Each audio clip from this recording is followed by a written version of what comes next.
Keynote speaker today. Theme is transformational HR. And to moderate this session, without further ado, my pleasure, ladies and gentlemen, please give it out for our session moderator, Mr. Binod Shrestha, who's the head of Human Resources and Personal Development, Helen Keller International Nepal, and also is the coordinator of the HR Working Group, which is a wing of the Association of INGOs, AIN. So let us join me in extending our warmest welcome to Mr. Binod Shrestha, the moderator for this keynote session. The floor is all yours, sir.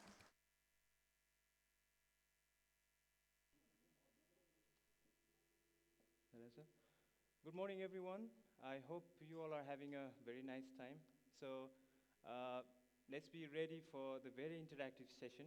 We are, well, at least I anticipate that you will be learning so much from the session. So unfortunately, I have to face down this way on the camera. And let's all welcome our very dynamic personality and intelligent HR professional, Mr. Rohit Manucha. He's also a Chief HR Officer, and he has 13 years of experience with the HR core expertise, especially on organization transformation and effectiveness. He's also a certified executive coach. Let's welcome Mr. Rohit. The stage is all yours.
Apologies, मैले एकछिन intervene गरेँ अलिकति wifi issue भएको भएर म तपाईँहरूलाई एकैछिनको लागि यो session भरेको लागि आफ्नो वाइफाई एकछिन अफ गरिदिनु हुन रिक्वेस्ट गर्छु so that this goes on smoothly है एकछिन just for this session thank you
Well, sorry about this.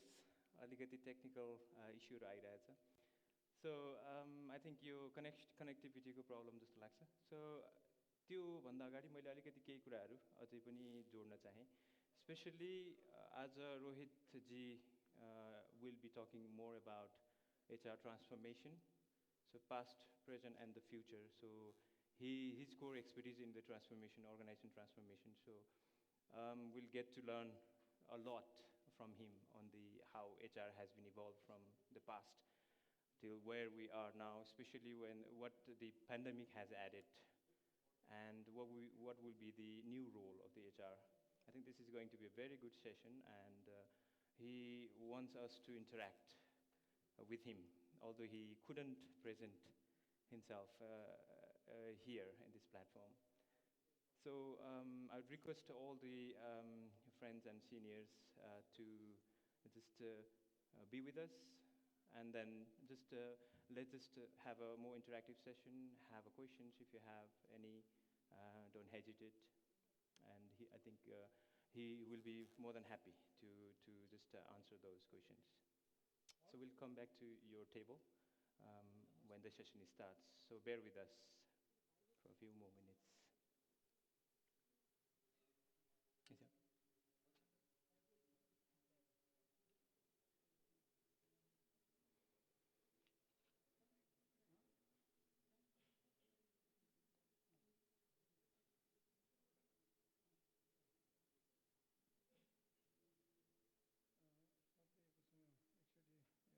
Yes, sir.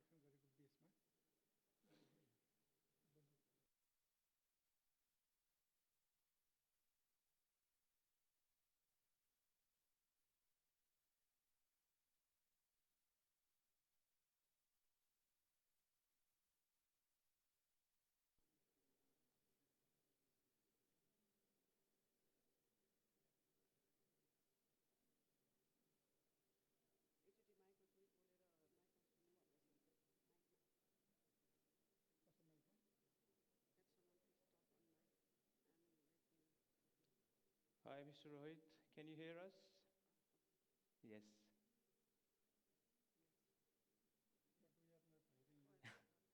But we are having difficulties hearing you.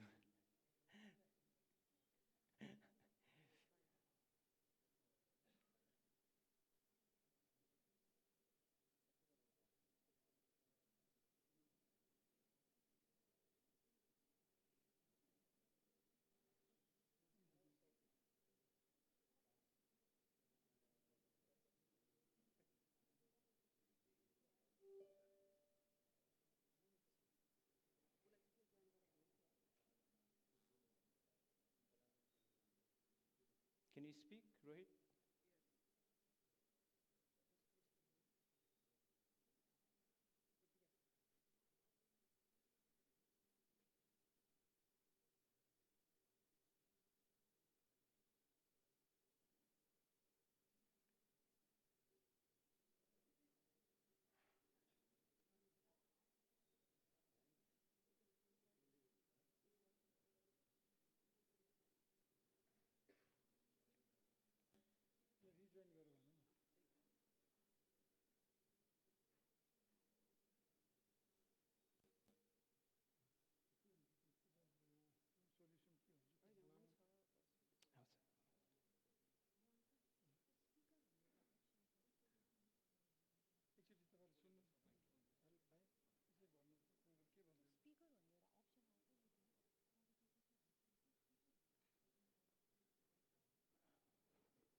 How's- This happens होइन धेरै भइसक्यो आज म त कतिचोटि you set everything, you have backups, you put everything like एकदम set, still the problem comes है so many times. So let our technical team fix this. Oh wow, Yeah. all right, this is good.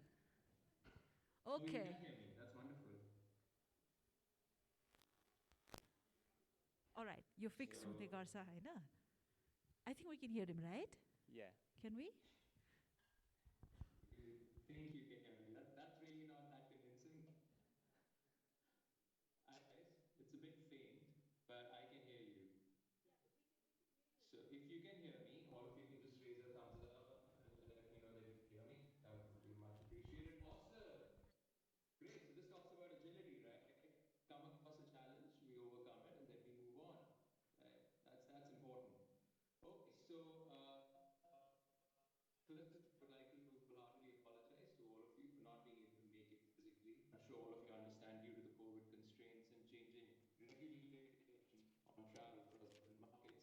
does become a bit difficult to travel these days. Having said that, I also had something to went to, and hence I could not make it now to Kathmandu. I would have loved to do that. It's a beautiful place, and I would have loved to visit. Ironically, I come from India, and having said that, I've been out of India for the last 12 years, and I never had a chance to visit Nepal. So my loss. And I'm sure Growth Sellers will invite me again for another session sometime later, and I would definitely love to travel down and meet you all. Having said that, I would be also sharing my LinkedIn link with all of you at the end of the session. Feel free to add me over there. I'm more than happy to work with you all and answer any of your questions that you may have. I believe Binod has been good enough to introduce me, so I'm sure all of you have heard of me. Talking about myself. What I do want to do is just ensure that the speed at which I'm speaking is absolutely okay with all of you, right? If again it is okay, I want you to maybe just raise your hands and let me know it's all good. Oh, it's not. So I can't say. I think, Rohit, if you can just little bit slow down. Okay. Can you hear? Can you hear? Can you guys hear me still? Can you hear us? Honestly, checking in. Rohit, can you hear us? Yeah, you can hear me? Okay. If you can just slow down a little bit, that would be really nice because the internet connection is also breaking up a little bit here. Okay. Okay, Absolutely. right, the Can I stage is all yours. switch off my video? Would you guys prefer that? To see me what I look like? If the internet is an issue. You look very handsome. Right, what I want to sure. Now, what I do see, what I want to confirm with you all is, do you see the full screen display? Yes. So Binod, if you could confirm that for me, that'd be wonderful. Sorry, Rohit, could you come again? Yeah. Can you guys see the page? We couldn't hear you. Can you see the full presentation Yes, screen? yes, very clear. Okay, so it's the full screen for you. Wonderful. Right. So the topic that we're going to talk about today is HR transformation. And in this topic of HR transformation, I want to talk about the entire journey that HR has had from the time of its incorporation to the time where we stand right now and what the future of HR has in mind. And this topic will delve into the future of HR, but I do understand that everybody's future is slightly different from the other because we belong at different standpoints, different life cycles. And that's something which I would like to incorporate in this discussion. What I will also be doing is sharing a live example, asking a couple of questions to make this very interactive. Hence, I would love to get your participation on this. Yeah. The other thing is that in the session, we would have a couple of points that I may raise, which most of you may agree with, or even choose to disagree with, and that's absolutely okay. As long as when you leave this session, you have learned something new. So we need to learn, unlearn, and relearn as we go along, right? Now, starting with the history of HR primarily, it was never really a bright history. It was a dark history. The era of industrialization or the industrial relations was the genesis of HR, where you used to technically have your industrial relations primarily brought in by the management on account of existing employee relations which need to be managed. And in order to manage them, you created industrial relations teams. And that was the dark history of HR. And this happened around pre 1990. Around 1950 onwards, there was a concept of human resource management which came out of the field. You can talk about Henry Field's Wright principles, and I don't want to bore you with too much history here. But primarily, HR, if you look at it, is a relatively young function. And because of this, across markets, across regions, and across countries, you realize that HR is at different stages of evolution. In some countries, it still exists as an admin, personnel relations function. In some countries, it has evolved into the element of employee thinking, employee experience, design thinking, HR analytics, and even AI in HR. And I'm going to talk about the two extremes and the two polarities, like the South Pole and the North Pole of HR. Somewhere around 1960s, yeah, that's when this data started creeping in, where we started having concepts of big data. It's not new terminologies. 1970s oil, but it existed primarily. And industrial psychology really started. And the reason I say this is that era is a time where literally experiments were being done on our workforce by switching on and switching off the light. I'm sure you must have studied theory X theory, McGregor's theory, McGregor's models, and so many so on and so forth. And it sounds so outdated. And the reality is, it is outdated. It does not necessarily apply in this day and age. And by a large extent, a lot of our HR principles were actually rooted in Western psychology. It did not take into account multiple facets of culture suited to your nature and your nurture, specific to, let's say, in this day path. If we talk about the need hierarchy theory, self-actualization need not be necessarily the top of the round in those markets which rely heavily on family orientation. In group culture, us versus just a single person, singularity. And because of this set and generalization of this data is where HR was losing its power. Somewhere around 1990s, there was the course correction. This is right before the Y2K bug, where everybody like strike 12 o'clock. The computers are going to wipe off all the data.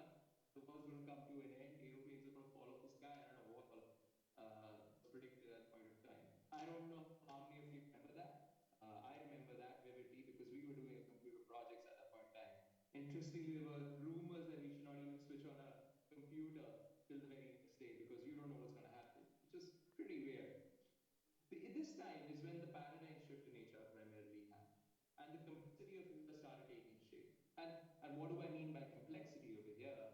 Is primarily the concept of HR business partners. Do you guys have this in your organization? HR business partners? If yes, just raise your hand so I can just see all of you have HR business partners. Okay, thanks. So the concept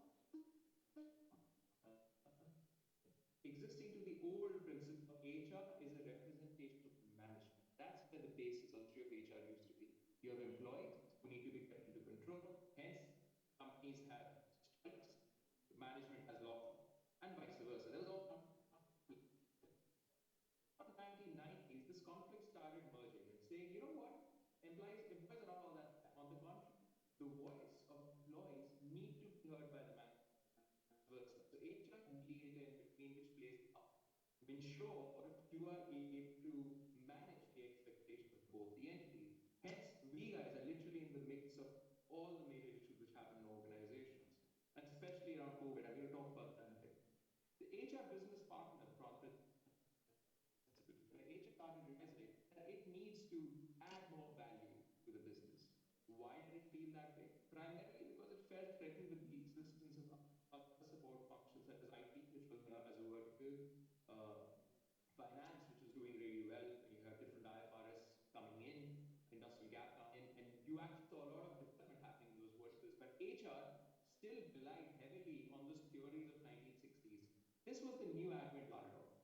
Ironically, HR business partner back and realized that only the work being done by HR BPs is nothing but administrative and operational. It's not a strategic business partner. The vision was to make it a strategic business partner. The outcome has just been another plug and play operational role within, let's say, a function like a sales or an operations.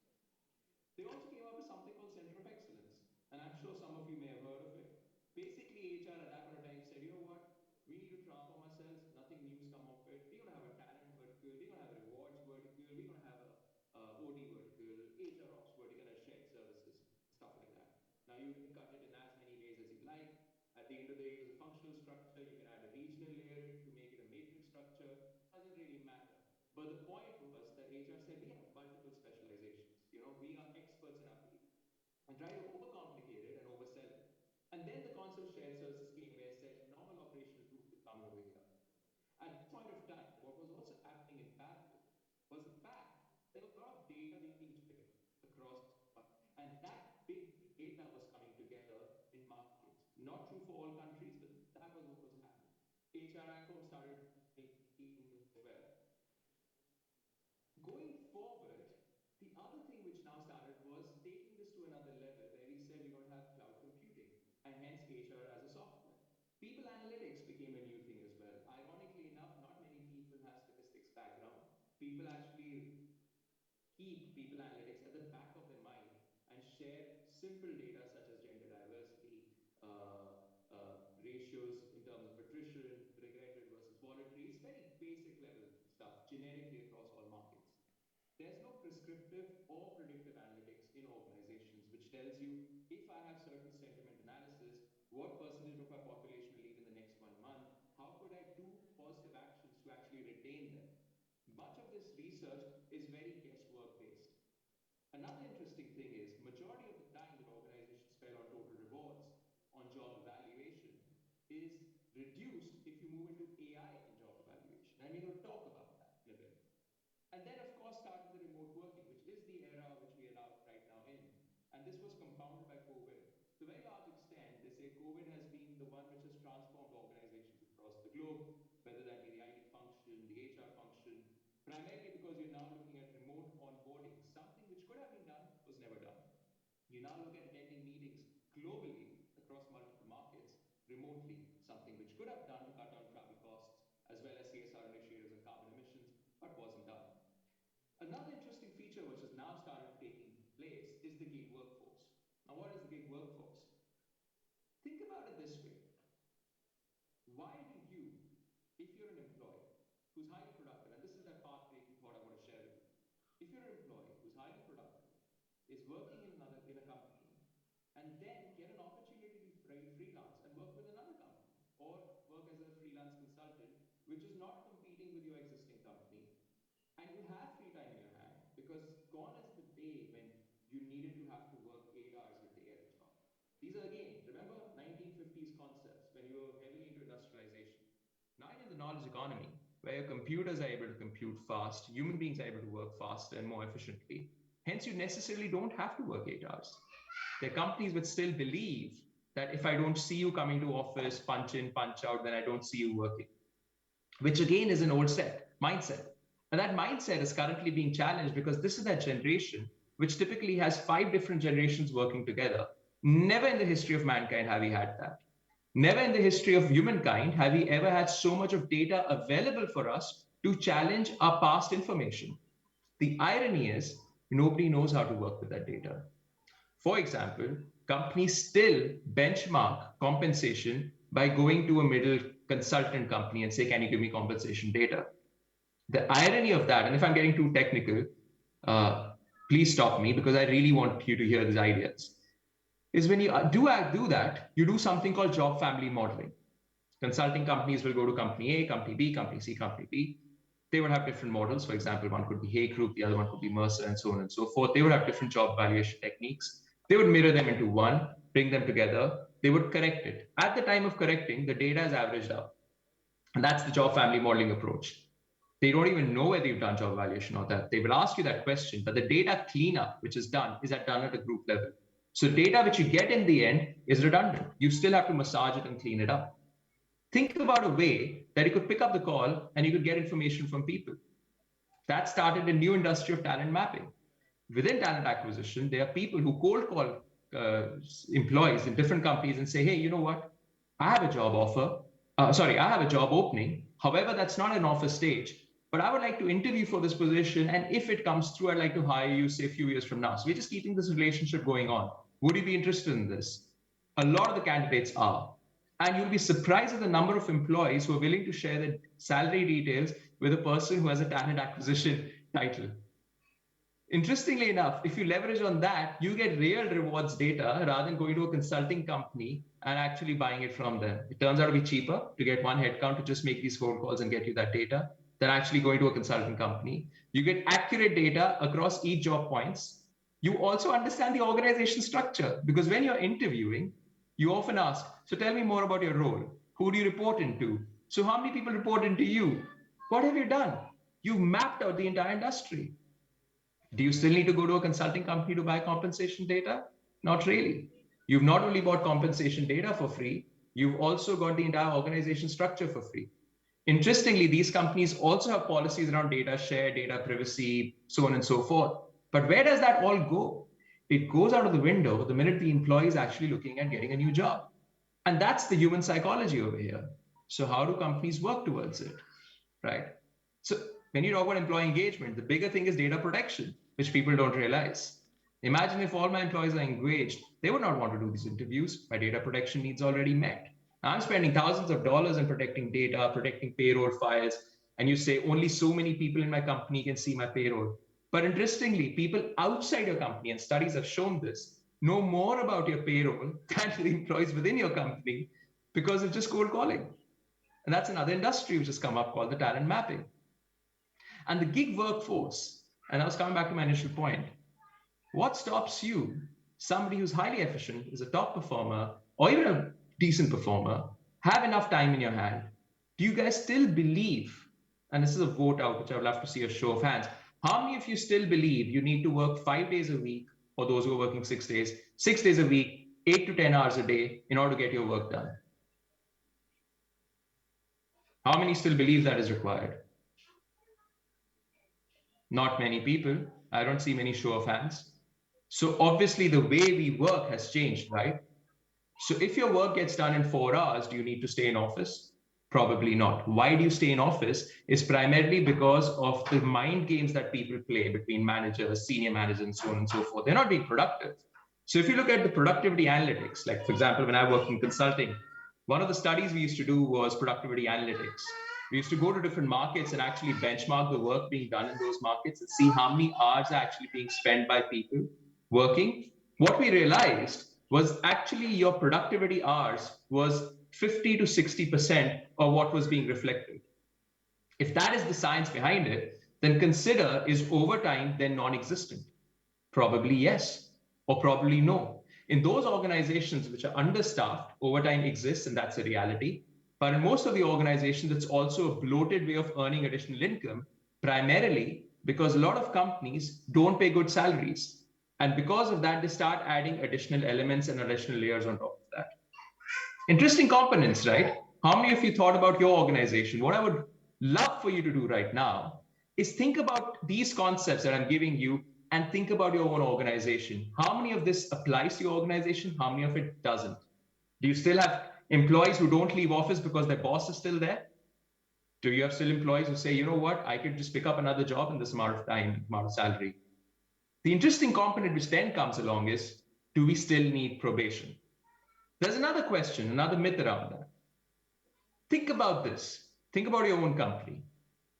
How many of you have gone through multiple rounds of interviews to get selected into your role? I'm sure you did, right? You spoke to the HR guy, the HR guy connected you with the HR director, the line manager, and probably if you're senior enough, you would also speak to the CEO and so on and so forth. And if you're at the CEO -1 level, you'll also speak to board members. You go through multiple rounds of interviews. You get assessed on competency frameworks, you get assessed on skills, and so on and so forth, right? The interesting thing is, even then, you are put on probation. So either the company does not trust its own ability to assess candidates, or is probation an outdated concept? Interestingly, during that probation, and again, studies have shown, majority of the time is spent by employees getting the lay of the land. So they're actually not being assessed. And majority of your personal intervention plans or your probation review plans are actually a bunch of hoax.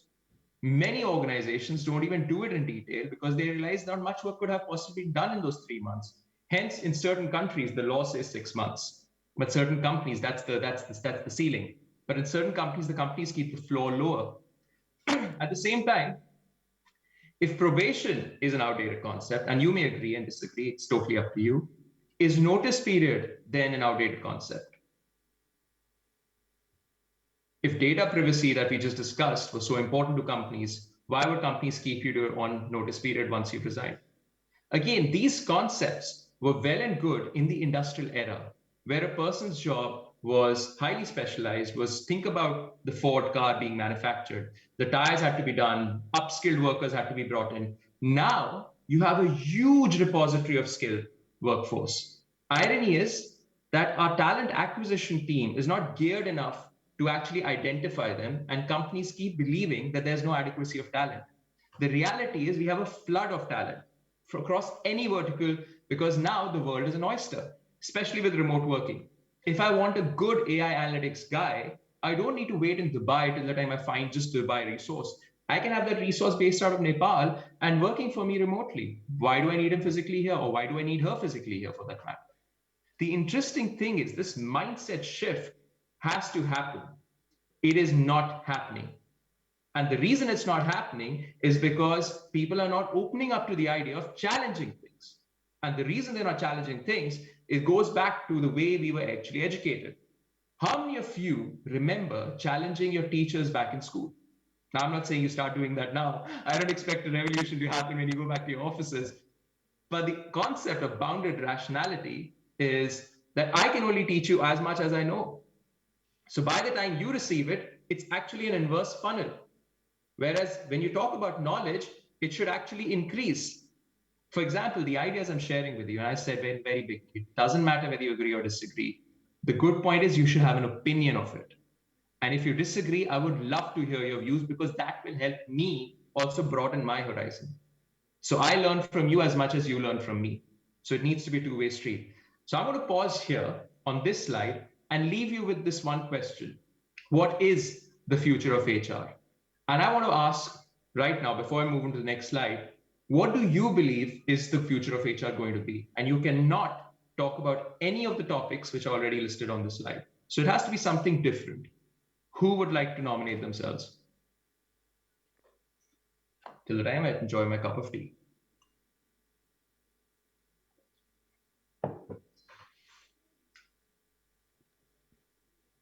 Binod, do you see anyone?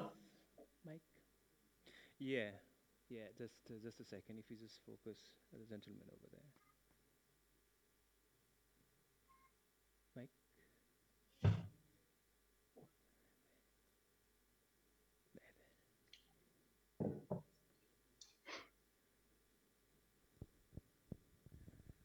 Hi, Rohit. This is Sumit Kedia. I'm from Sitaram Dairy. I think things have been changing very fast, and as you mentioned, what's going to be the role of HR in coming days? The way AI is moving, I think people are going to have a very tough time. So if you cannot keep a balance between the way things have been changing, I think no more people will be there in the office. So if we are not able to streamline with the coming days in the organization, I think things are going to be difficult. So I think you need to change the way you've been thinking, and you need to align yourself accordingly. This is what I've been thinking days to come. Thank you. Brilliant. Thank you so much for sharing that. And I do agree with you to a certain extent. I believe that things are bound to change. And you said a beautiful thing. You said the way things are changing. The speed of change has actually increased. Change is constant. It's never been a case that we've actually remained stagnant. And change can be for the good or be for the worse. The interesting thing is the cycle of change, the curve, which used to happen once in 10 years. And as you can see in the frequency, pre-1900, 1920 to 30 years, then again 20 years, and then another 20 years. It's now happening in periods of less than 5 years. And the irony of that is when you said beautifully AI and HR, the beauty of AI and HR, and I want to talk about that topic to you, is it's exponential. How can it serve organization? I'll share a live example of what we did, and probably you could take ideas from there in the subsequent slides. But the interesting thing which brings me to this perspective of not talking about whether people will stay or not, and obviously headcount does reduce. If you look at the number of employees who were hired in an organization in the 1990s to the number of employees being employed now, it's actually constantly reducing. And that's why I asked you, is employee loyalty then a thing of the past? If organization cannot guarantee you an employment, which used to be the concept around the 1900s, where your parents or you would join a government job primarily because of job security. Now job security is taken a back seat. And interestingly, will COVID bring back job security? That's an interesting study which is currently happening, which says that those people, those organizations that did not lay off staff, where the top management took pay cuts to retain staff, did not have benefit reduction during COVID, and overcame on the right side, and we're one of the few organizations that did that, will we have a high employee engagement for the past? Because people will remember that. Their families would remember that. And that's the concept of employee experience, because you're not only restricting yourself to the employee, but also incorporating the employee family. For example, if I look after my employee, his children will be happy, his parents will be happy, and his children would aspire, or her children will aspire to join my organization. And who am I appealing to then? Am I only looking after the employee? No, I'm looking after the family. And to that extent, you notice off late on LinkedIn, I don't know how many of you have seen this, a lot of organizations thank the family members for an employee's outstanding work.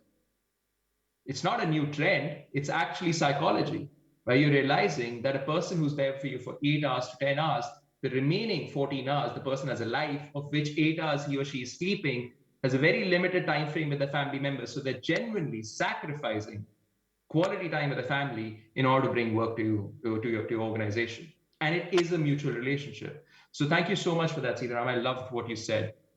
Anybody else would like to share their views of the future of HR?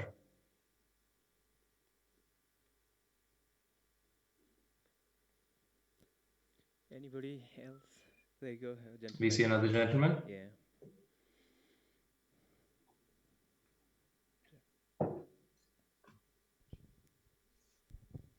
Hello, Rohit. I'm Rajkumar Saha from KD Organization.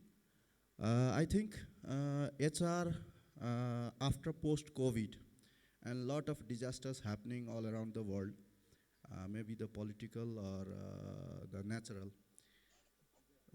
The trend HR had set earlier before post-COVID has been drastically changed. Today, HR needs to have a preparedness for any kind of volatile environment, and which may impact mentally and physically as well. First thing, the preparedness. Second thing, collaboration between the human and technology, putting the people first. The third is the point of view of survival and thriving. Because during COVID and post-COVID, a lot of companies ceased to exist. And that was the point where companies need to think how to survive. And fourthly, take these adversaries, the disasters, as an episode. I don't think these situations may not come into the future. So the HR must be prepared to take these situations as an episodes which may continue in the future and prepared for that situation as well. Thank you. Brilliant, thank you. You mentioned a number of points, and allow me to build on those. I think the important feature over here is, and I don't want to talk too much about it, is not hold ourselves prisoners to just the concept of COVID. And hence you'll notice I will not mention too much of it going forward as well. The interesting thing is with human psychology, we tend to get affected by the most recent affliction, recency bias. And COVID has been a huge recency bias for us because we're seeing second spikes in certain countries and so on and so forth. What ends up happening is, again, the concept of bounded rationality. We tend to apply what happened in the past into the future, rather than actually saying what would the future be, irrespective of how the past is, which talks about different scenarios. So AI and HR, like a point is already mentioned there. But the important thing which you mentioned over there was also preemptive. Interestingly, what COVID taught us, that majority of our business continuity plans, which existed across multiple organizations, considering the amount of hours we spent sitting in those BCP meetings, we realized that we were actually not geared for a scale, such a large scale impact. So amount of hours, workforce hours that we lost in those meetings is tremendous. The other thing in terms of preemptiveness requires us to gather information from different sources. And I think you guys have taken a great first step by actually attending seminars like this, ensuring you're socially distanced, compliant with the COVID norms. And I think that's a great way to actually upskill yourself. The third thing is the volatility. We did discuss the volatility will keep on increasing. What's constantly important is to have agile, and we're going to talk about what agile really means in HR sense, an agile HR function which continuously evolves itself. What we have learned in the past is that the HR BP was actually not really that well the way it was executed. So planning to execution also needs to be well maintained. Right.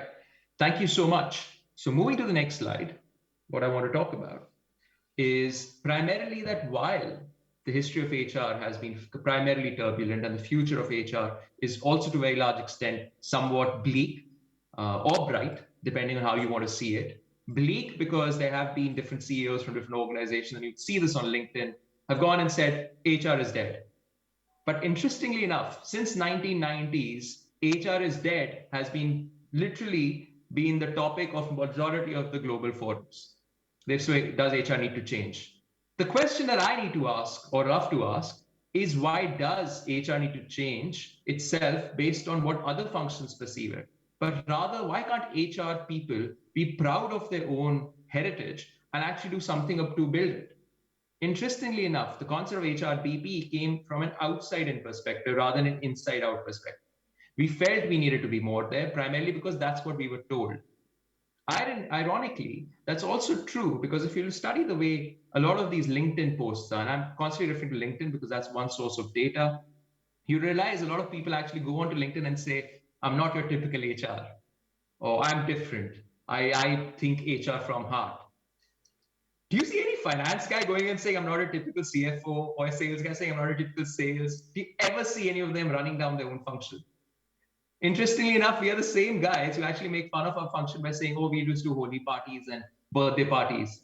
Interestingly enough, when COVID struck, HR along with IT was one of the two functions which actually rose to the challenge, ensured organizations could seamlessly transition from physical workplace to remote working and continuously do so. They were the quickest to adapt to ensure that your processes, global mobility programs, everything could quickly adapt. Interestingly, had it not been for HR, companies would be grasping at their straws trying to figure out how to solve this. But we are not here to seek medals. We've never been a function which has sought medals. What we have sought is recognition. And I think that's what's important to understand. What we need to understand holistically over here today is that I cannot compete with company A, company B, which is at a far more evolved state. But within my own domain, I need to understand what kind of company I need to be. And that starts with the birth. Now, I don't know how many of you represent startups here, but the birth of an organization, and this is the organization life cycle chart that you see over here, talks about creativity. At this stage, after a point of time, when creativity has been thoroughly exhausted, you get something which is called leadership crisis. Now, interestingly, this model, which I represent here, is a culmination of a number of different models. It talks about the leadership crisis or crisis through leadership, right? It talks about organization life cycle. So the red represents the leadership crises, the different forms of crisis. The blue along the curve represents the organization life cycle. And the black right in the bottom represents the way the organization saturates its strength. And that's what we also do as individuals. We always have certain domains of strength. For example, I used to be an OD guy. I was known in the region across Southeast Asia, MEA region for org transformation, having transformed over 20 companies across, actually more than 20 companies across 20 countries. So my domain was org transformation, change management. And sometime in my past, I realized I need to get away from that. And I got into another consulting organization where I could focus more on rewards. Because what I realized that there's an interconnected nature to HR. And I built something called the honeycomb model. And I'm going to talk about that in the subsequent slide. But this is something which allows us to grow.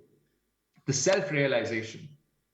The interesting thing about organizations as well, when they grow from the birth to the growth stage, is when things are going really well, your VC funding is coming in, you're growing at a fast pace, your markets are seeing double income growth. You've seen this in the likes of Zomato. You've seen this in the likes of a lot of companies which may have probably doing something else. They've shut shop and now started manufacturing gloves, PPE equipments, hand sanitizers, primarily because that's what's selling. That allowed them to change their entire product portfolio. This gives them a concept of autonomy because this is very market dependent based on external forces. And all of us have studied pest analysis and SWOT analysis. What ends up happening is our direction is not clear to us. Our direction is dependent on how the market goes. And as the gentleman before me, and I think Sitaram said, that the direction, the volatility in the market is so high that my direction can change suddenly. It can be a Z-shaped direction change. And if that happens, how do I course correct? I'm not able to do that. That brings in the case of maturity, where organizations actually have good processes, systems, they have maturity. You have seen the likes of Unilever, you've seen the likes of Procter & Gamble and Coke, Pepsi, you name it. Any of these companies which have been through more than 50, 60, 100 years have seen a level of maturity. But interestingly, what you haven't realized is they've actually constantly siphoned off a vertical. Pepsi used to be in beverages. They had a business strategy where they changed and they said, you know what? If I'm drinking something, I should be probably eating something as well. Or if I'm eating something, it increases thirst. So it's a bundled product. Why don't I do an integration of a product which is completely different from my verticals? So I'm not looking at water. I'm not looking at beverages or carbonated beverages or juices. I'm looking at snacks. which was a huge challenge called the Power of One project, which I ran for one of the markets, was a consolidation of snacks and beverages businesses, which required them to be coming under the Pepsi umbrella, which you have Quaker Oats, you have so many other different products, and of course you have Lay's, Frito-Lay's, and then of course you have Pepsi. The interesting thing is that companies go through this migration constantly in their different product portfolios. Interestingly, same industry, same company decides to do vertical integration, goes into water, goes into coffee. We're talking about Coke here, primarily because they realize that the consumer segment at carbonated beverages, sugar consumption is coming low. It makes better sense for me to actually start talking about coffee. So let's do a small section of survey over here. How many of you drink coffee in this room? Coffee people. Coffee, yeah? And you all proud of that? Okay. Interestingly enough, you go back to 1960s, 1970s, people used to smoke, and that was publicly accepted because there were a lot of lobbying money around that, and people said smoking is good for your health. Other than the lobbying money dried out, legislations were passed, and then you have these cancer designs on every cigarette packs. Now smoking is no longer cool. Now, if any of you remember your school days, college days, you remember smoking used to be cool. Interestingly enough, I'm just extrapolating that analogy to coffee. Right now, the studies say that coffee is great for your health. And I'm not denying that because that's what the studies say. But that's what the study said for smoking 30 years, 40 years earlier. And that's all lobbying money. The interesting question which comes out of play is, imagine if I just replaced the word coffee with anything else. For example, dude, don't talk to me. I've not had my morning cup of coffee, or not had my morning cup of coffee. I'm very cranky. Or I need my morning cup of coffee to perk me up. Now imagine I replaced it with any other drug or any other abuse substance. Do you think you will look at that person in the same light? You would not. Isn't that a realization? Isn't these same dialogues used by people who are actually addicted to something? And interestingly enough, coffee addiction to a very large extent has been normalized. And that again gives you a great insight into people's psychology. It tells you how you can actually play with people's minds. Coffee starts early, it can be mixed with milk. You have coffee which doesn't have coffee, which is decaffeinated. And that analogy of coffee applies to organizations, where their identity constantly keeps changing. At that stage, they reach a point of inflection, whether they grow, they decline, or whatever happens. What ends up happening primarily is at this stage, they redefine themselves. And that's where the question comes on to you. If you were to plot your organization on this entire employee organization life cycle, where do you believe your organization would be, taking into account the crisis of today and the future crisis of tomorrow, which you cannot predict?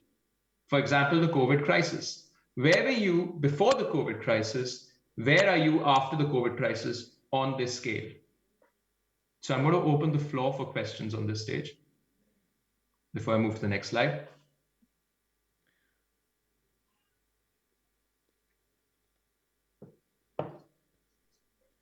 Does anyone has any questions up till now? Or statements. Where were you before and where were you after the COVID crisis on the scale of things?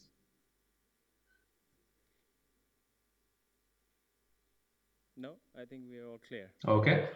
The interesting thing that you would realize along the black line below shows that you move from creativity to giving a sense of direction to delegating work. So control reduced and delegation of authority started. To actually then start looking at coordination, where you said, guys, we need to work together, to another evolved form of collaboration.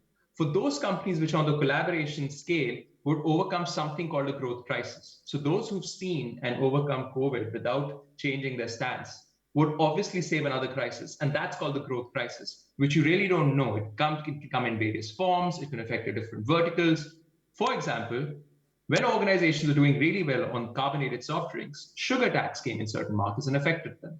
That affected the workforce requirement because that affected the cost of case.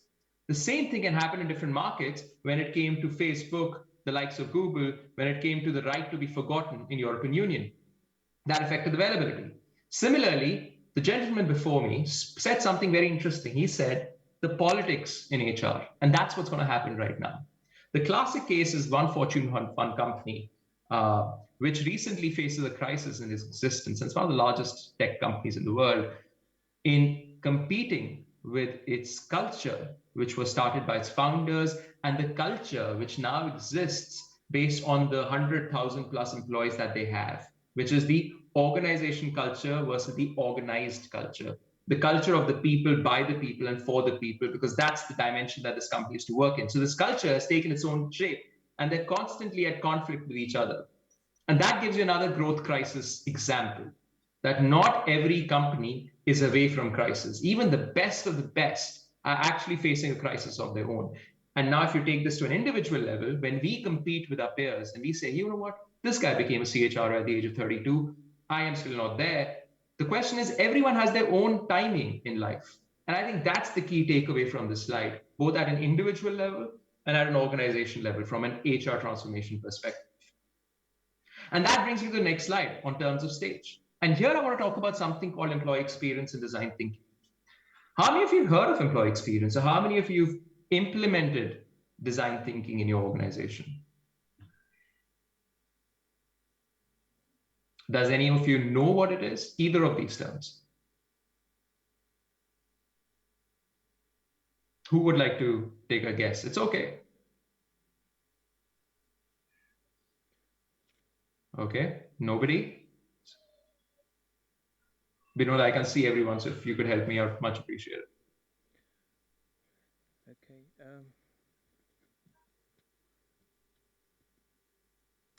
I can't see any hands there. Okay.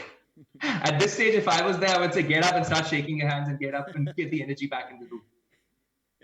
The interesting thing, which I would like to talk to you about in this slide, is the fact that in any organization, from an employee experience perspective, and let's do a sort of a study. And this is like a social experiment again, okay? How many of you believe that you leave your managers, like good managers or bad managers can define the employee experiences in organizations? How many of you believe in that? Can I see a show of hands?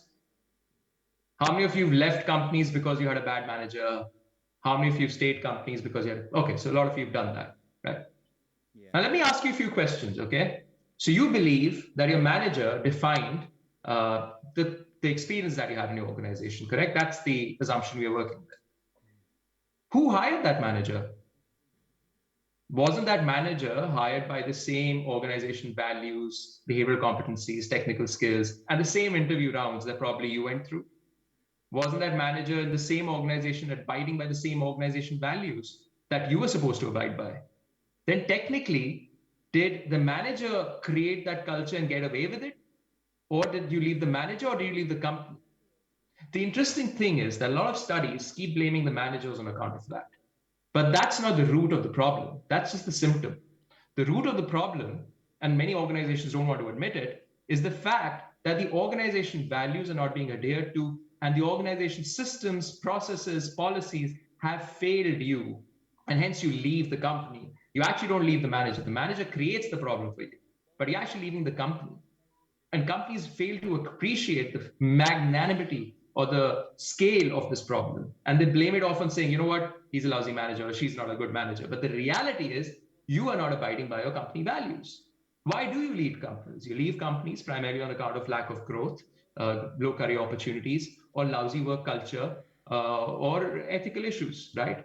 Aren't those the elements of values where you talk about ethics, you talk about equality, you talk about growth, you talk about teamwork and collaboration, respect and integrity? Which company says we are not going to be ethical? But however, or which company says we are going to tolerate disrespect?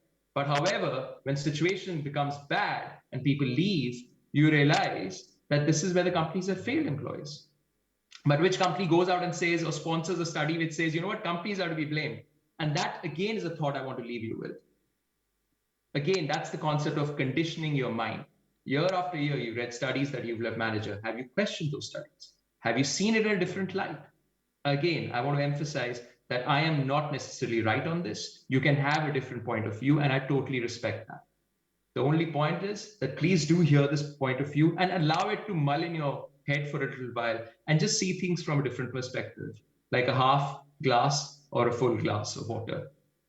Right. So employee experience from this perspective talks about the fact that, or design thinking from this perspective talks about taking into account employee experience.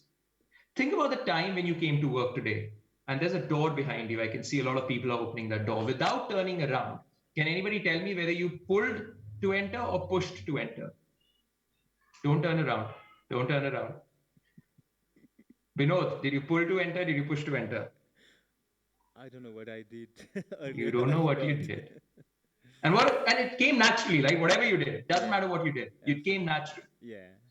That is design thinking for you. Imagine you come at a door and the door has a handle. What are you going to do? Are you going to push it? Are you going to pull it? Binod, again, I'm going to ask you this question. Since you have the mic. Mostly nowadays, I just like to pull it because I don't want to touch the handle. So that's been the trend. So you want to push it? Yeah, I like to push it. You like to push it. But if it's stuck, and if it has a handle and it's stuck, then you have to perforce pull it, right? Yeah. And you'll ask yourself, why does a door which need to be pushed have a handle? I don't need a handle to push a door. You can do it with your foot, you can do it with your shoulder, you can do it with your elbow. I don't need to hold it. The minute there's a handle, it means I need to pull it. That's the definition of design thinking. Design thinking found its root in architecture initially. It started off with the principle of architecture. It moved on to IT, where it said we want to increase the user interface and make things a lot simpler and do what Binod said. I did not think about what I did when I entered. And that's the best example of design thinking. If you do things the way you want to do things without having to think. Now, how many of you cook? Men, women in the room. If you cook and you enjoy cooking, how often do you have to look for utensils in your kitchen? You don't, right? You know where all the items are. Yes, you reach out for the saucepan, you reach out for the jugs, you reach out for your milk, whatever you need, you have it there. That's design thinking. So at any point of time, the reason your kitchen is so well organized is primarily on account of the fact that you built it taking into account the user interface, which means your experience. When you talk about design thinking in the larger scale of things, and that's where we currently are, that's our present. That's not our future, that's our present. For a lot of companies, we take into account something called employee experience, where we say, I want to empathize with the employee. I understand where you're coming from, and I respect your opinion, and I want to do something about it, which means I'm actively listening and actively invested in doing something about it. I'm not going to shun you off and say, sorry, this is not as per policy. If your HR function is doing that, sorry, it's not as per policy, or I'm not at liberty to disclose this because it's not our processes, you are not part of the solution, you're part of the problem. You're not in design thinking stage, you're still in an evolutionary stage. The next thing which you would do if you're an evolved HR function, you would then start saying, okay, I have this problem statement by an employee. What can I do about it? You then create an ideation state where you start thinking outwards. And you say, if I was putting myself in the shoe of that employee, I'm not thinking from an HR manager or a HR business partner hat, but I'm thinking from an employee experience perspective. How would it make sense? I'll give you a case. In one of the organizations that I worked, we used to have this principle called sick leave, right? What it meant was if you were sick for 1 or 2 days, we needed a sick leave certificate to prove that you were sick. Why do you need it? Well, it primarily started on the principle of policing because organizations do not trust their employees. Well, if you've hired them for the right reasons, then you should trust them, right? Like even if this is frivolous that we don't trust them. What would happen if you gave a sick leave certificate? You would then go ahead and hire somebody, a temporary worker, to do the job if the person was sick. And even if the person didn't get the sick leave certificate, you would deduct them a salary as per law, which is basically you're doing the law. The interesting thing which organizations do, they justify their actions by saying we are abiding by the law. Well, the law is the floor. It's not the ceiling. The law talks about the minimum things that you need to do. It doesn't talk about the maximum things. You build the box around yourself and you say we are doing the minimum. Well, why do you need to do the minimum? When you go out and buy a car, do you buy the car with the minimum specs? Or if you can afford to buy a better car, you buy it with the maximum specs. When you buy an iPhone, do you buy an iPhone for 64 GB, knowing fully well that 24 GB of that is going to be the operating system? Or do you buy one which is 256 or 512 if you can afford it? Why not? The similar example has to apply in employees. What we did was I went back and studied and I said, one of my studies said that it doesn't make sense to have these policies primarily on account of the fact that when you are actually paying your insurance premiums, what will end up happening? The employee will go to the doctor, tell the doctor I'm sick. And if you're depending on which country you're in, the doctor will be, if not regulated, will give you a sick leave certificate, sign on it for 2 days. Now imagine the employee was got to be absent for 1 day, goes to the doctor is happy to write a 2-day sick leave certificate or 3-day sick leave certificate. The employee gets it written. Now, instead of missing 1 day, the employee is missing 3 days because now he or she is allowed to do that because they have the doctor certificate. What have you achieved out of this? Nothing. What has this created is a bigger problem. Apart from you hiring a resource for 3 days temporarily, or paying overtime. What you also do is your loss ratios on insurance. So if you have an insurance scheme, the fact that you went to a doctor, your company pays for it. The fact that doctor gave you medicines, the company paid for it. The fact that you've not come, the company's again paid for it. What ends up happening is a utilization on insurance spends because of the sick leave certificate rises. Does it prevent absenteeism? No, it doesn't. Does it need to still exist in companies? It doesn't. At least in our study, it didn't. And we did away with it. What happened? Our loss ratios came down from 154%. This is utilization of the insurance fund to 92%. We were positive. We reduced insurance spends. We reduced insurance renewal costs next year. We saved money and we had lower absenteeism. All because of a simple design thinking and employee experience experiment where we said, we trust you. We trust you enough to take the right decision. You are not a school child. You are an adult who has studied their way through, do their job, and you are expected to live by the ethical values of the company. And respect and trust are two major pillars.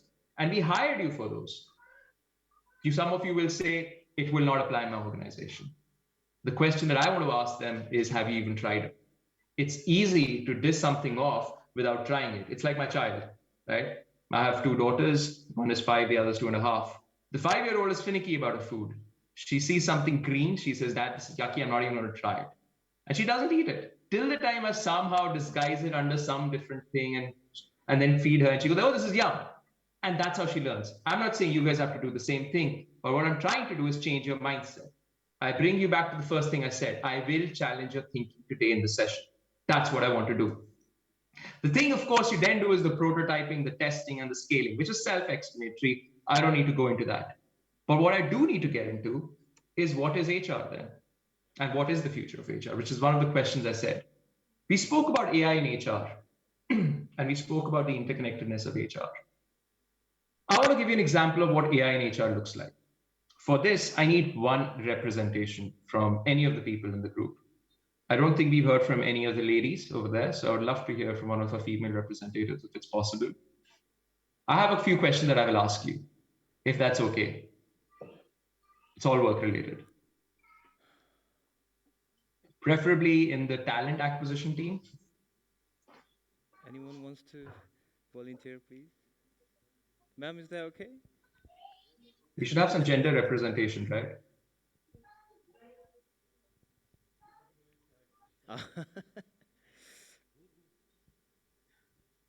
Maybe the ladies from that side. Binod, if you do not find me a resource, then basically you're going to be my experimental buddy. Yeah, I'm a guinea pig. Oh, there. Come on, it's going to be fun.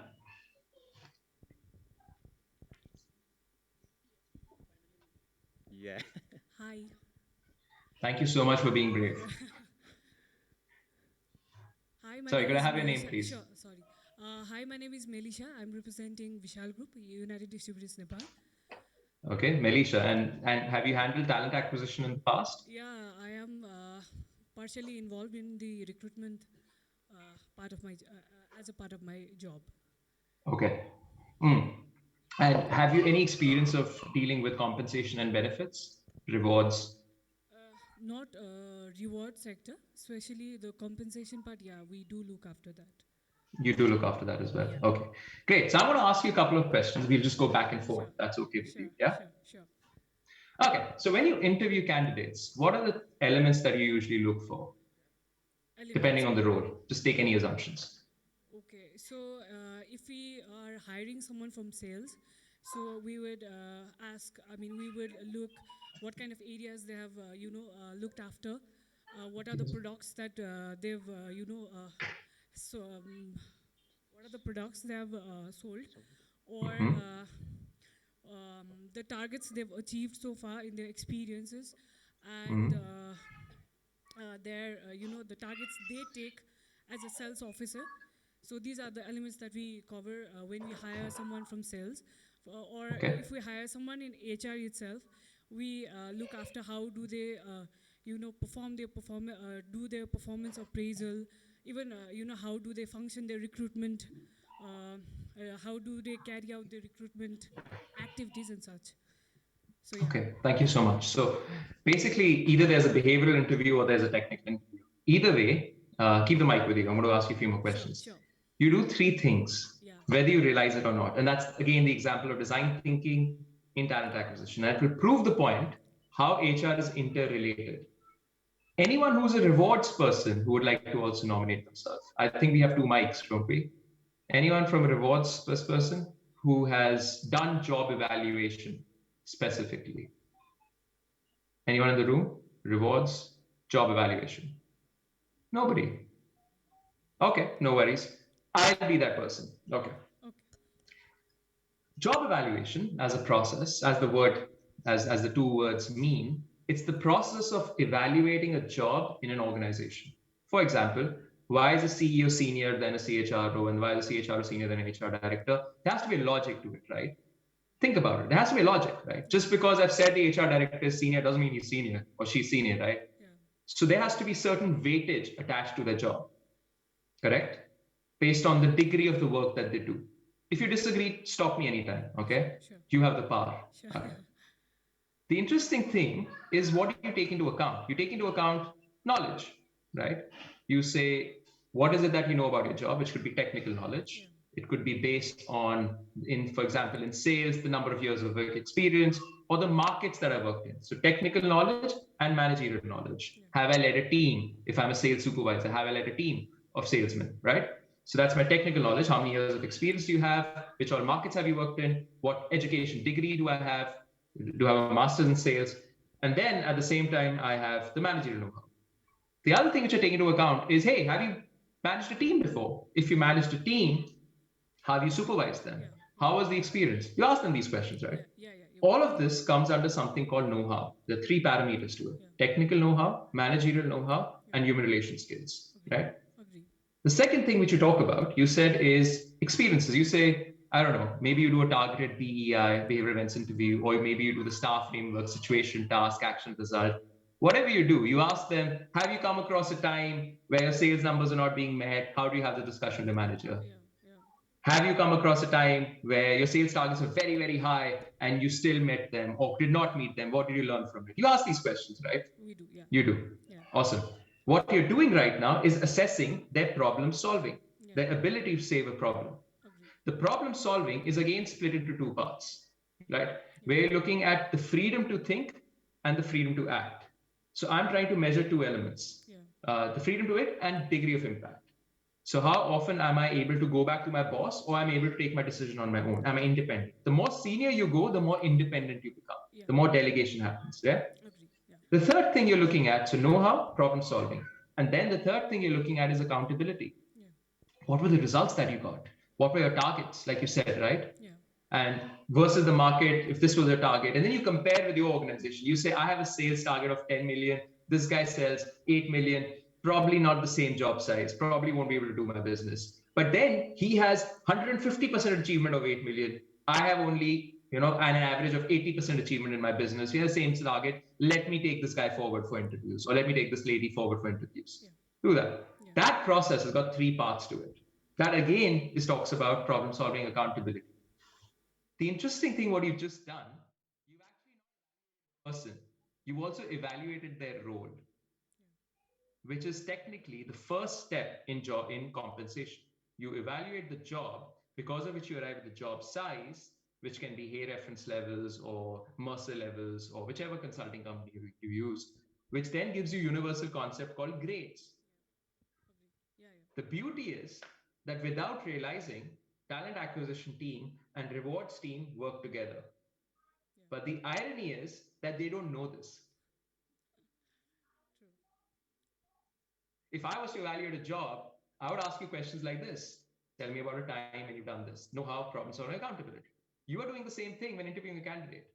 Now, if I was to, thank you so much. You can sit down now. I don't want you to keep standing. Sure. Thank you. Thank you. The interesting thing which this realization brought me to, and that's the project on artificial intelligence that I ran, I realized that majority of the organizations which do compensation benchmarking spend majority of their time in actually evaluating jobs. Then after evaluation, where you say I'm evaluating the job, not the person, they then spend time with the management trying to do something called sword thumbing, where the management reviews the evaluation and then reviews the person and says, I don't think Rohit can be this great. I think Rohit is too junior for this. And what happens then is your entire scientific experiment goes down the drain because you're coming up with individual biases. What we did was we realized that job evaluation talks about 3 parameters.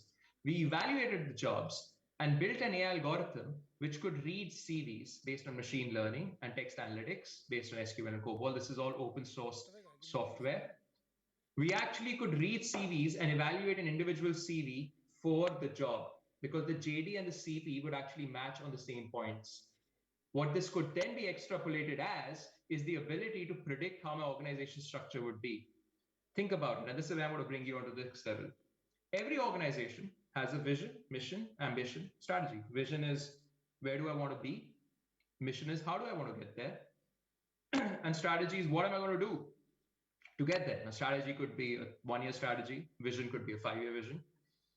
The interesting thing is when you cascade that strategy onto a structure, it's called balanced scorecard. The structure is an operating model. It tells me whether I'll have a holding company, I'll have subsidiary companies, whether I have remuneration committees, and so on and so forth. The culture aspect of HR, and I know it may be getting too technical for you, but this is HR. I want to open your mind to what HR is. So bear with me. If it's even getting boring, just bear with me. Because I need you to start thinking beyond your roles in HR and realize the interdependence that HR has. HR has 2 sides to it. There's the hard side and there's the soft side. The soft side is culture, which many people say, oh, culture is beautiful, easy. It's not. It's the most difficult to change. The easy part, which people get scared about, is the structure part, which people say, oh my God, this is too technical. That is HR for you. With every structure, every unique role has a job description. Many people understand job descriptions, right? Every job description has a KRA, has a KPI. But where does everything go? What I did right now, I spoke about something called JE, job evaluation. And with job evaluation, I told you how we can make grades. Grades will then help us make pay ranges, compensation analysis, internal benchmarking, external benchmarking, internal parity, pay structure, pay philosophy, you name it. The universe is out there. At the same time, the JE can help me build the JE, can build the structure, and can also then build the vision and mission. That's the beauty of HR, that every piece in HR is interconnected. And the irony is that not many people realize that. And the reason they don't realize it is because of what we did way back in 1990, where we created functional specialization, where we said, you are a CNB guy, you are a talent guy, you are an HR guy, or whatever, OD guy, or OD lady. We did not allow mobility of talent within this. Malaysia was lucky enough to having worked a little bit in CNB and in talent acquisition. But even then, the core of CNB, which is job evaluation, wasn't addressed in that room. So whatever you do on rewards is still at a higher level if you don't know the basics of that. That's the foundation. Now imagine if you're building a house. If you're building a house without digging the ground, excavating the ground, making deep foundations, then what sort of CNB structure will you have? And the answer is, it won't be strong. And you can check this in your companies by asking yourself that one simple question. Do my employees who have stayed with me loyally over the last 5 years to 10 years earn less than the employees that are higher in the last 1 or 2 years from the market? If the answer to that question is yes, then your compensation structure is not strong enough to cater to the employees. What that means is you're actually rewarding disloyalty. And if you look at any of the studies around this, and I've done my own studies around this, is if you keep changing companies every 2 to 3 years, and this is not your problem, this is a universal problem, you actually end up earning more money than actually staying loyal to your company. And hence I asked you this question, is employee loyalty dead? Because companies' compensation strategies are not keeping pace with their market parity, and hence it makes more logical sense for you to switch jobs every 3 years financially than to stay loyal to a company. Do the maths. At max, you'll get 5%, 10%, 15, 10% increase year on year, versus if you switch every 3 years, you'll get incremental 25% jumps. That's just simply explaining it. But also what will happen is, because the market hasn't really analyzed the universe of jobs, and the jobs are the same. A talent acquisition guy in company A and a talent acquisition guy in company B does the same thing. The way they do it is different. For who they do it is different. But HR is universal.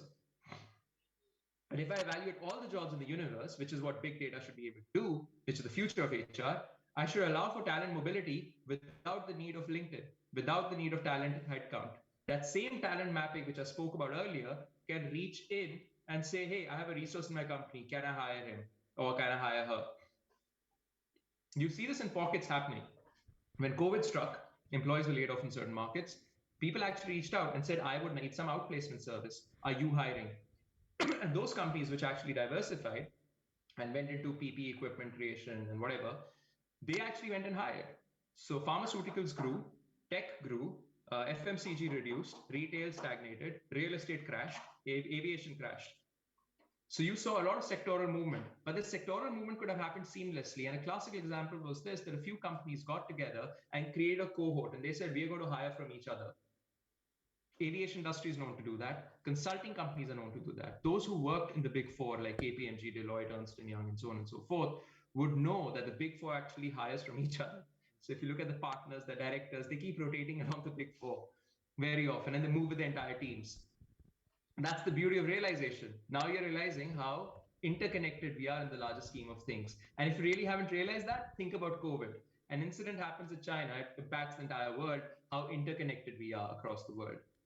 Do you have any observations, either supporting or contrary to what I've presented so far? This model that I presented here is called I name it the honeycomb model. The entire vertical of HR is represented here, in not as vertical, but rather as all together. Right? How many of you enjoy Tetris? If you all enjoy Tetris, you're going to love this slide. I spent a lot of hours making this slide for you guys. I have one question regarding the job evaluation. Please go ahead. Yes, I am SR Singh from Gorai Cement, Nepal. Basically, I have heard you regarding the job evaluation and rewards. Particularly Yes. the job evaluation, what basically I have been trained by a consultant on job evaluation. The basically when we are preparing the job evaluation, basic is the purpose. Why we are preparing? Right. What is the purpose Right. of this job evaluation? And thereafter it is linked to the responsibility and accountability. Thereafter Okay. is a reporting system is there. So how Right. you address that, whether accountability, particularly to the purpose, what we have mentioned, is necessary in preparing the job evaluation or not? So I love the fact that you mentioned, so I'm ex-A group, by the way. Yeah. So that's interesting that you mentioned that organization. And without getting to the specifics of that, because that organization is now part of Korn Ferry, and without getting to the specifics of that, a lot of consulting organizations don't really teach job evaluation in the depth to a lot of clients. The reason is because it is a productized service. What do I mean by productized service? It's like buying a printer and the printer is cheap, but you spend a lot of money on the cartridge, right? Yeah, yeah. It's similarly, you bring me in to do job evaluation, I'll do it the first time, but every year you'll bring me in to buy my benchmark report. You will bring me in every 2 years or 3 years to reevaluate your company, and I'll charge you hundreds of thousands of dollars. What have I done? I've sold you the printer, which is my methodology, whether it's A Group, Deloitte, whatever, and you're now used to buying that. Not realizing that actually this is based on a principle called point factor. A point factor are just points which are allocated to parameters, different parameters in the job. I could build my own point factor. Why does it have to be 3? The psychology behind that is that each point moves up vertically, horizontally, and diagonally at a step differential of 15 percentage points. The other rule engine which applies is that the problem solving is a percentage utilization of know-how. And the third parameter is that accountability can never exceed problems know-how. If I've told you these rules, you can build your own model. Think about it this way: which employee will have higher level jobs without knowing how to do it? Nobody, right? That is a wrong employee, wrong place, wrong person job fitment. Hence, knowledge management, know-how will always be more than accountability. Which employee will be in a role to solve a problem without knowing how to do it? So know-how again will be more than problem solving. It's logical. It is not that complex as what you just explained, but I know the people try to make it complex because it's their bread and butter. But I'm in the business of making things more simpler. I don't believe things need to be that complex. I believe that things need to be made more simpler and we need to challenge them. Because this entire monopoly around all of these things need to break out. Information needs to be more freely flowing. So I love the question you asked. So now, coming back to your initial question, every job gets evaluated based on what is the knowledge that you're required to do. What is you expected to do? What are the problems that you expected to solve, and how will you solve them? And will I hold you accountable? And if you look at any of these parameters, they're linked to your performance management. Your performance management will give you your targets, so it's linked to job evaluation. Your job description, which your talent acquisition team uses to hire people, is linked on know-how and problem solving. It's all interconnected. Do you see the beauty of that now? Right. So moving back to this slide, which was, and thank you for that question, I loved it. Moving back to this slide, what you see over here is the way HR functions across other organizations exist. Now, if you have ever played Tetris, what you will end up realizing is what I've been saying so far in all the sessions that I've said, that the way HR structure is built itself is not built strongly. You're supposed to work together and not against each other. But interestingly, in companies, the compensation team will not share the pay ranges of the talent acquisition team till the time there's a job vacancy for a certain role because they'll say it's confidential. The payroll team will not share the cost impact fully if it's belonging to finance team because for them they say it's confidential, even though HR is the one which may have built the pay ranges. And if it's within HR, the payroll team, you would not properly accrue and amortize your expenses. Your pay cycles, for example, if I had to do bonus increases, bonus payouts and salary increases and air ticket payouts, would not tide well with my overall financial cash flow statements. And the job of a good CNB guy or a girl is to work very closely with your CFO, is to ensure that apart from only paying out to employees, you're also able to retain employees and you're also able to ensure that the cash flow management is well. So for that, your accrual schedules, your amortization schedules need to be well taken into account. So you're not talking about HR anymore, you're now talking about finance. If you're a strong OD person, and the work that I did for PepsiCo was actually transforming the entire route for sales, warehousing, looking at entire road trips, understanding how the factory layout is going to be for proper workforce optimization, for actually heat maps, time motion studies, which actually covered the entire factory floor plan to allow us to build more factory lines, streamline our lines. Now, the reason why we did this was because organization design and development is not HR alone. It's not about making policies and processes for HR. It's for enhanced employee experience. It is for enhanced employee performance. That's the transition that I'm talking about. The first thing that HR needs to realize is we are not fighting with each other. We're actually in it together. The other thing that HR needs to realize that we are not within as HR function and then finance and everything. No, on the contrary, if you're an OD, you cut across every other function. You cut across sales, you cut across finance, you cut across IT. If you're in rewards, you cut across finance as well. And that's the beauty of it. The interconnectedness of HR exceeds not necessarily its own function, but also its other organizations. Which then brings me to the foundation. Looking at the history of HR, you still need to remember that you will always have to take into account employee welfare. Currently, what's happening is, and these are the pillars, but don't worry too much about the animation. The main thing over here, currently what's happening is, with COVID again, and I'm going to refer back to that, there's a new challenge which is coming out for companies. There are those who are working remotely, and there are those who are working physically in offices, in factories, in Salesforce. The disparity of experiences is huge. There are those who are being inducted remotely versus those who are being inducted physically. The experiences are different. At the same time, there are those who are working from home and have a lavish house, and those who are working from home but are in a one-bedroom with the family, with low internet connectivity, their experiences are different. The kind of employee experiences that you're trying to drive has changed drastically. So no one employee, if you ever do an employee engagement survey now, will give you a good data set. You will actually have pockets of data based on the kind of people there, the kind of experiences they have, which earlier used to be a lot simpler. Earlier, it used to be, hey, all of us are coming to office. I like coming, I don't like coming. Or if you're in consulting, like I was initially, we used to be those who were on client side and those who were in the head office. Our cultures used to be completely different. Our experiences used to be completely different. So what you need to remember, your foundation will always be employee resources, which is industrial relations, industrial management, personnel management. So while you can go all fancy and talk about human relations, human capital, you need to realize that managing the law of the land and ensuring that you're doing beyond the bare minimum is required. The other is there's certain tasks which are highly automated. For example, it's robotic process automation. Similarly, payroll, it's automated. Why do you need a high HR team for that? Talent acquisition to a very large extent can be automated as well. Why do you need to have it in-house? You could probably look at outsourcing it if you have good schemes around it. At the same time, your shared services, the experience in terms of HRIS platforms. Imagine a time where you don't do employee engagement surveys, and it's where we are changing. We are doing this right now. We are going to do, with the first company in the region, to actually do employee engagement surveys on WhatsApp. We're not going to do a complete survey by sending out questionnaires people are going to fill up. No, it's going to be a chatbot. It's an AI-built chatbot which will ask questions based on your responses and sentiment analysis, will adapt the question and ask you a follow-up question. So it won't be one question after another question. It'll be a question, and based on your response, the next question will change itself. And based on that, the next question will change itself. If any of you have Netflix connection, watch Black Mirror, Bandersnatch.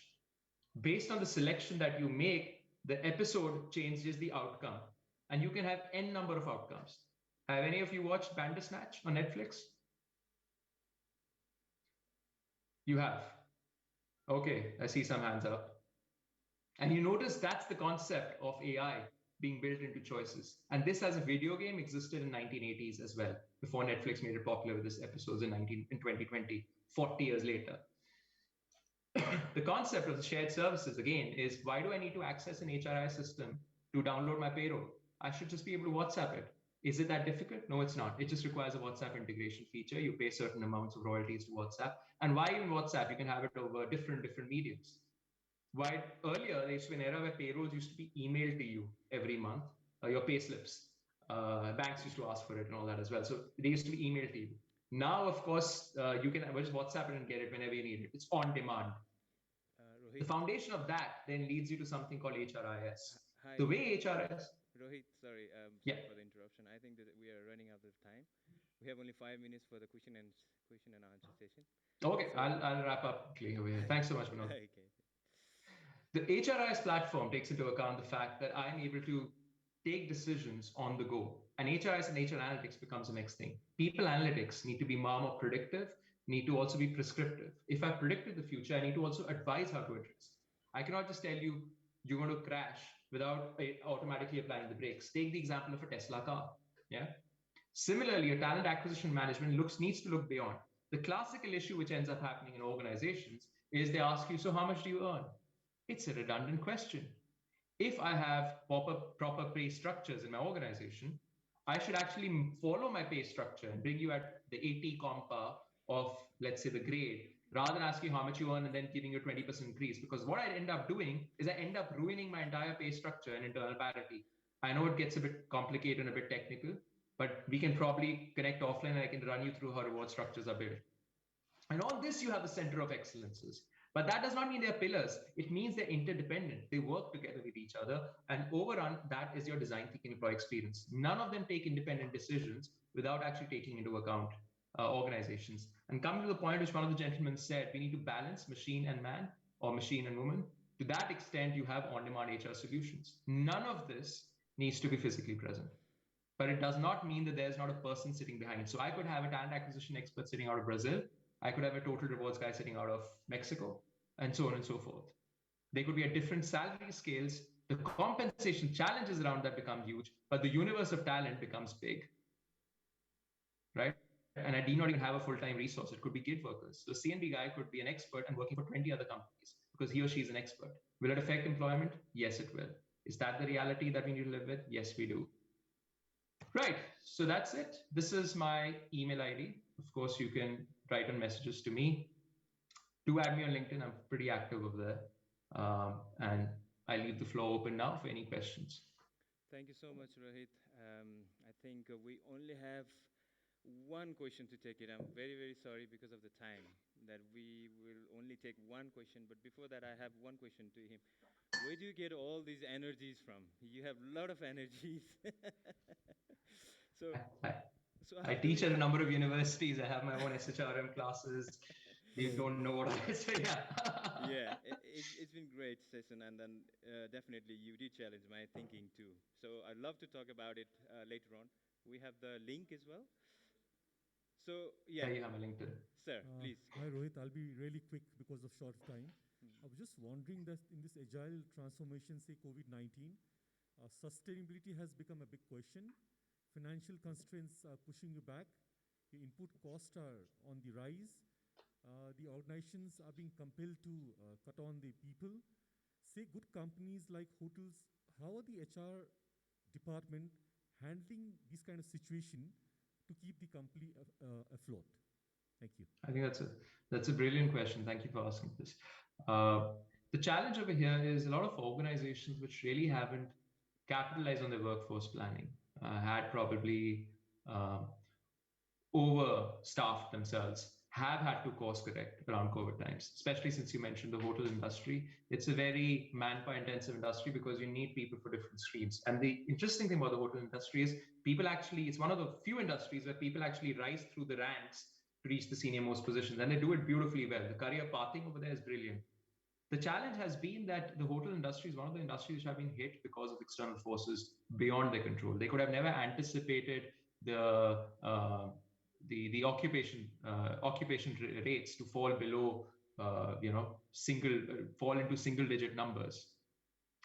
The interesting thing, however, has been that many hotel industries are actually now leveraging on things like common kitchens. They are constantly leveraging on things like common resources in terms of cleaners. But that's, again, depending on geographical proximity, presence of talent availability. But will this be a normal feature going forward? Probably not. The reason is because if you look at the hospitality industry, which is where the hotel industry falls a sub-part of, it is very service-based. And the reason I would go to, let's say, a Broy or a Hyatt or Marriott would be because of the experience that I get. And if you tell me that I need to wait for 4 hours to get my laundry taken rather than on-demand laundry, I probably will not rank it so well on the experience level.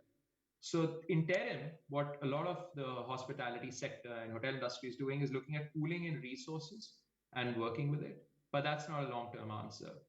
If you're looking at individualization of experiences from a consumer perspective, you would need to go back and bring in what you were known for initially. So this is again going to course correct itself. When will it do that? It's a bit of a dicey question. What has also happened in the hospitality industry is, and I could be wrong, it depends from region to region, there have been salary renegotiations, as I understand, taking into account legal laws of different countries. That I feel is not the ideal thing to do, primarily because employees who are actually going through tough times are being asked to renegotiate their packages. However, there's an argument for it, saying survival of many through taking certain pay hits across everyone. So there are a lot of hotels which have actually taken pay cuts till the time it picks up, which is also true of the aviation sector, as we've seen. Primarily on account of the fact that payroll forms a major component of your head over your costs. I hope that answers your question. Yeah, thank you so much. I think he has the email and the LinkedIn link. So those who have questions, please feel free to just contact him. Absolutely. Yeah. Absolutely. Please do that. I would love to hear your feedback. If you even disagree with me, I'd love to hear and have a discussion with you on that. Thank you, Rohit. Thank you from all of us. Thank you, everyone. Appreciate being there. Apologies I could not make it. I really missed you all. But thank you. Have the microphone on, please? Yes. And one more time from all of us to our esteemed keynote speaker. Thank you, gratitude. We're sending it all in a packet.